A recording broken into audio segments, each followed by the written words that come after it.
The most dangerous word in business. That is the title of this video, and I'm going to be sharing with you exactly what that word is, because that word has cost more companies, probably destroyed more enterprise value than anything else you can think about. More than inflation, more than AI, more than the competition, and yes, more than the recessions.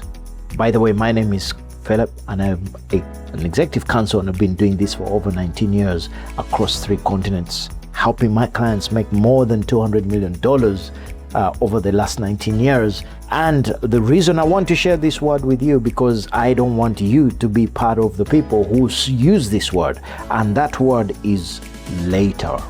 That's right. Later. It's a dangerous word.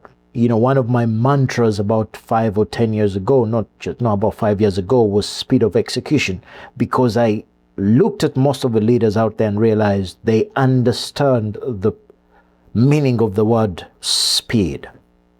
Why is the word later one of the most dangerous words on the planet, especially for enterprises? Because later sounds responsible sometimes. Later sounds thoughtful. Oh, we'll do it later. Let us think about it. You know, sometimes it even sounds logical. You know, let's do it later.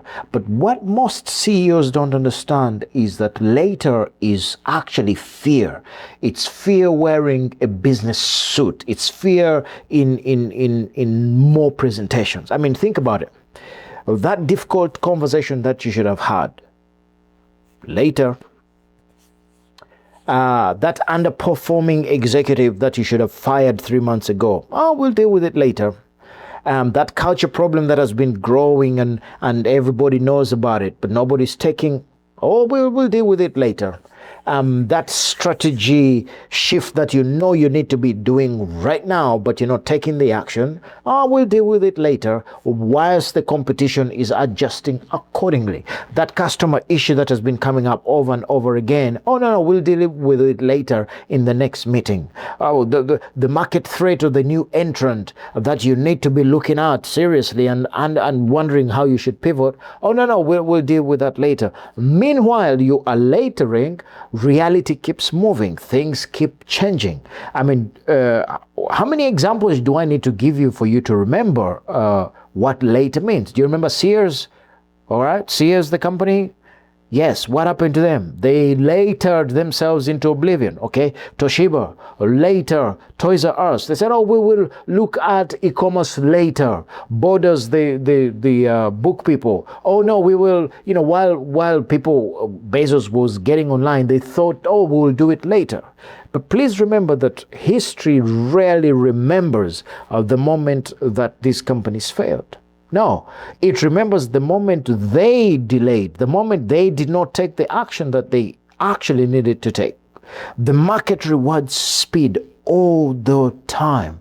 The market rewards your ability. I got to rant a little bit. Last week, I attended about 4 meetings, and 3 of those meetings, you know, I had to drive an hour or so away, and the level at which a little bit of success creates this later mentality is amazing. I sat in 2 meetings and it was postponed to the next meeting. Let us talk about this later. Let us do. And then on my way from one of the meetings, I was listening to a podcast and somebody was doing exactly what these people are talking about, and they were moving.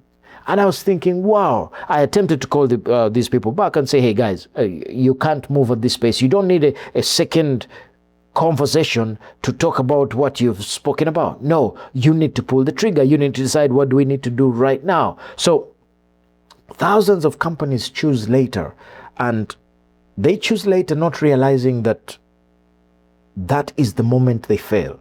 The moment they decide it's going to be later, not now, they are actually deciding to fail, because when somebody comes and executes much quicker, much faster, and gets things done quicker, faster, you cannot catch up with them if you're always latering yourself. And the market rewards speed, not recklessness, speed of execution. There's a famous saying, shoot and aim. Shoot and aim. There's a reason why Amazon has been able to be that good at what they do. The ability to see reality right now is one of the things you have to cultivate as a CEO, and be able to see the reality, be able to make decisions, act quickly, adjust accordingly, and just be agile enough to do what you ought to do as a leader, so that you're not left behind, but you also have responsibility of everybody else who depends on your ability to take action now. One of the biggest differences that I see with this exceptional CEOs is the difference between exceptional CEOs and average CEOs is their decision velocity. How many decisions they take consistently all the time, every time.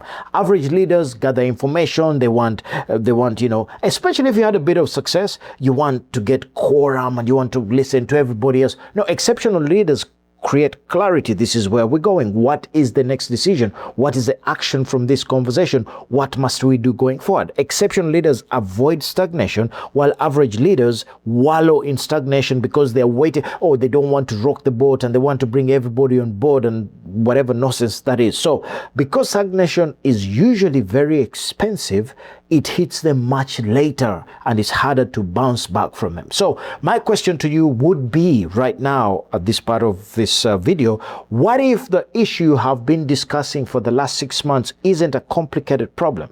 You know, that leadership issue you should have taken, it's not complicated. It's not a leadership issue. It is your ability to be able to take action.